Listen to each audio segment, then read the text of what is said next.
Hi everyone, how are you doing? Um, okay, so questions or answers or something in between. So I'm just going to answer one question tonight. It means I'm building up a backlog of other questions, but let's not think too much about that. The other questions I do have, I'm going to try to answer over the next couple of weeks.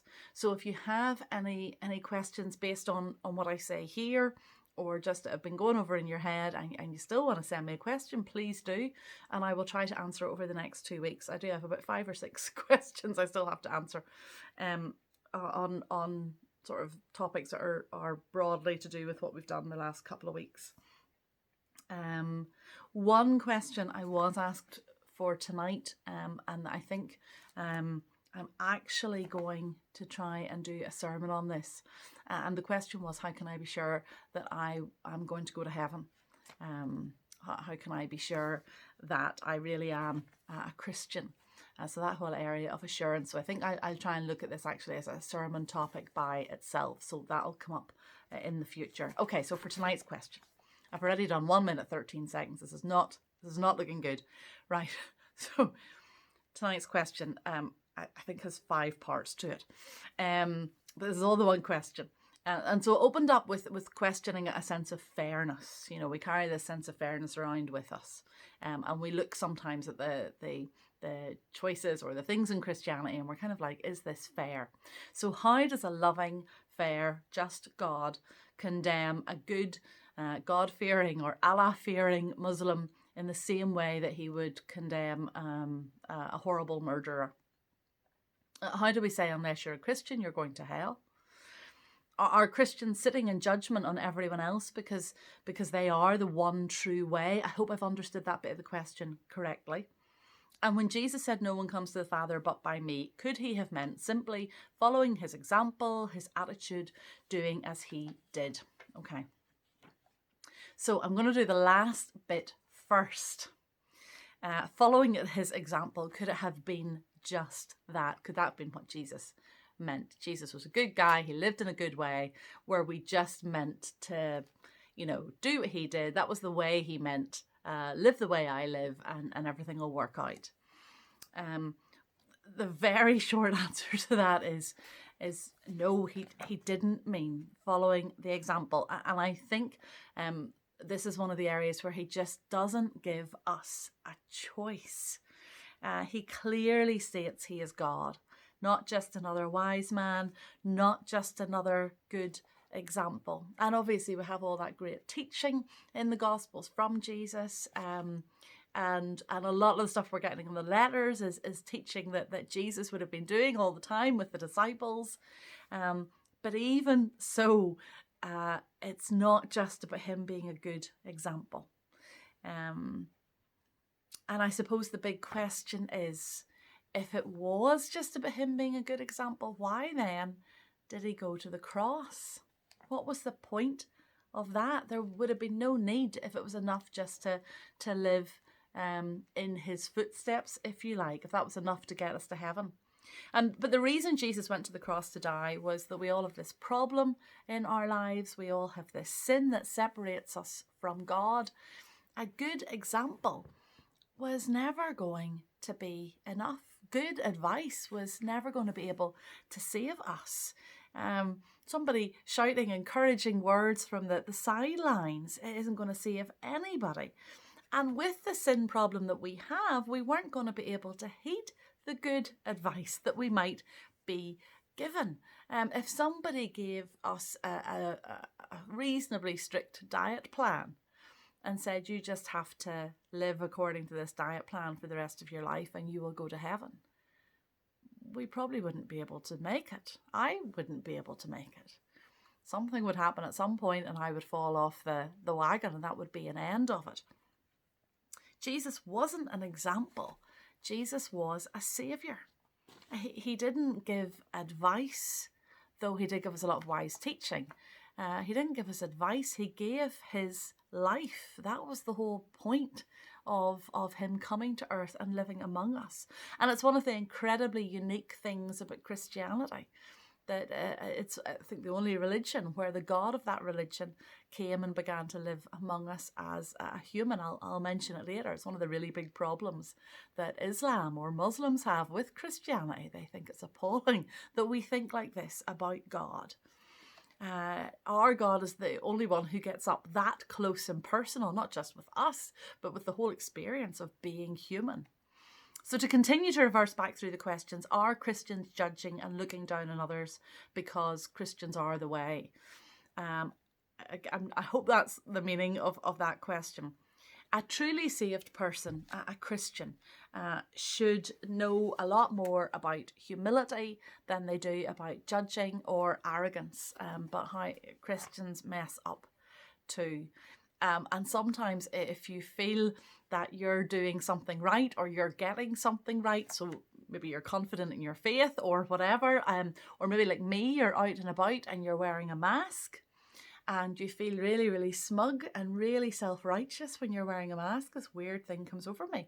I start to look at people not wearing masks and I just feel a bit better than them. It's quite awful. Whereas if I'm not wearing a mask, I'm kind of skulking around the place, hoping nobody will see me.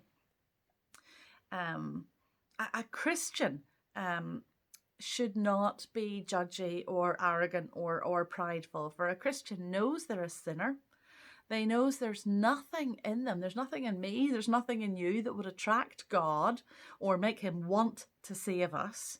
The only reason that he calls us at all, it's entirely by his grace. It's entirely by his choice. And all the honour, therefore, goes to him. All the work is his and all the honour goes to him.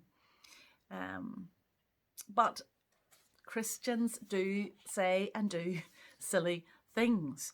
That doesn't mean it's right for us or it's a good position to adopt. The Bible is really clear that it is wrong for us to sit in judgment. I'm just going to grab this from Matthew chapter 7. Very well known. It's from the Sermon on the Mount. Jesus says, "Do not judge, or you too will be judged. For in the same way as you judge others, you will be judged. And with the measure you use, it will be measured to you." And then it goes on, "Why do you look at the speck of sawdust in your brother's eye? Pay no attention to the plank in your own eye. How can you say to your brother, 'Let me take the speck out of your eye,' when all the time there's a plank in your eye, in your own eye? You hypocrite, take first the plank out of your own eye, and then you will see clearly to remove the speck from your brother's eye." I mean, it's a really well-known statement that Jesus makes there, but we do it all the time. We look at the other person and we get annoyed at them, and quite often we are doing the same or far worse. So the Bible's very clear: don't judge. In James, we talked about this in James as well. Don't judge. There's only one judge, and it's not you. And it would be wise for you to leave any judging to God. He's got this, if you like. Okay, then we come, I think I'm getting near the end, to the good God-fearing Muslim going to hell because he's not a Christian. How can this be? How can he be going to hell as if he was a God-hating murderer? Just a couple of points about this. First, I'm not necessarily promising this. I have to think about it a bit more, but I might also look at doing a sermon on judgment, which is really important for us, I think, to get our heads around, and on hell. So I'm going to try and think at least about doing that. And the second point is just the comparison to the murderer. Well, it assumes that murderers are worse than you or me. And we like to assume that. That's a nice comforting thing. But in God's eyes, we're all sinners. We all fall short. We have all messed up. That's really hard, I think, for us to grasp, because we look at ourselves and yeah, we do silly, bad things sometimes. Basically, we think we're nice people. Well, actually, in God's eyes, we're all in a rebellion against him. And Isaiah 53 is an amazing verse. Verse 6, it says, "We all like sheep have gone astray. Each of us has turned to our own way, and the Lord has laid on him," that is on Jesus, "the iniquity of us all." Yeah, we're all very much in the same boat. Think of the worst kind of people you can think of. We're in that boat along with them. Okay, and then to get to the actual Muslim and the Christian.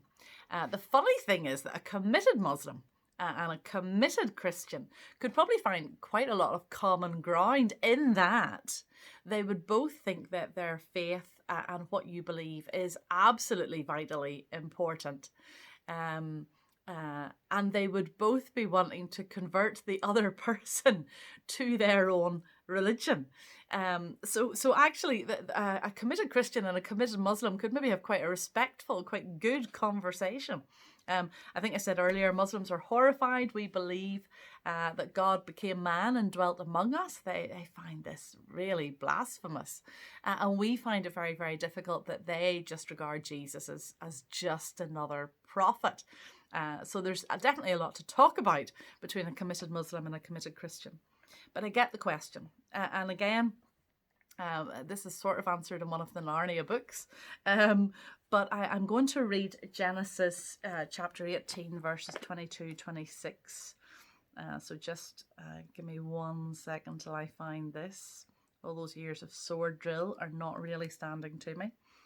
So this is round about the time of Sodom and Gomorrah, and God is about to destroy Sodom and Gomorrah.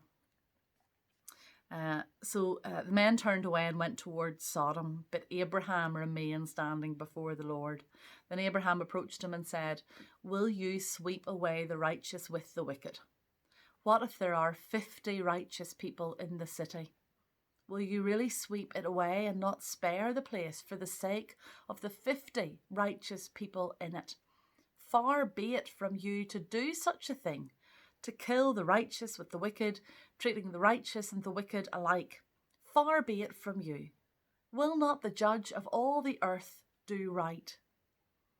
The Lord said, "If I find 50 righteous people in Sodom, I will spare the whole place for their sake." The conversation goes on. Abraham gets God to go to 10 righteous people, and God agrees to spare Sodom for the sake of 10 righteous people. But Sodom, which is not a good place, as you discover when you read about it, there weren't even 10 righteous people, and I'm afraid Sodom does get destroyed. I am comfortable imagining a remote place where nobody has ever come across Christianity or come across Jesus. And while I believe that Jesus came to save us, while I believe that the only people who will be in heaven will be people who have been saved through what Jesus did for us at Calvary, those who have never heard of Jesus, I very strongly believe that the judge of all the earth will do right, because God is God. And that means on one hand, he's got the whole picture. He understands everything from every different angle, and therefore we can trust him in all ways, all the time. But also because he is perfect and he is just and he is the judge of all the earth. He created us. He holds us in the palm of his hand. The judge of all the earth will do right. I don't know what right is going to look like in each case. That's way above my pay grade. There's no way I could know that. But the God who so debated with Abraham, the God who was so patient with Israel through all the craziness of Israel over hundreds and hundreds of years, the God who himself came and died for you and for me because he loves us so much, we can trust that God. We can trust that judge to do right. And there I'm going to end my answer at a horrifying 14 minutes. That is about the length of a sermon. So if you've made it this far, you're doing really, really well. And if I knew you had made it this far, I feel I should give you some sort of a prize, but I won't know. I have no way of knowing who watches or who doesn't watch. But I'm going to leave it there. If you do have any further questions, that's totally fine. That absolutely makes sense. Get back to me, get somebody else to get back to me on your behalf, drop a note in through the door, whatever it is. And hopefully we'll try and just continue to keep trying to deal with and answer questions. So that's it. Hopefully see you all at some stage. And if you have made it this far, just a reminder that it's Harvest on Sunday morning. Stafford Carson, Reverend Dr. Stafford Carson, is going to be speaking at it. So maybe see you then. All the best. Bye.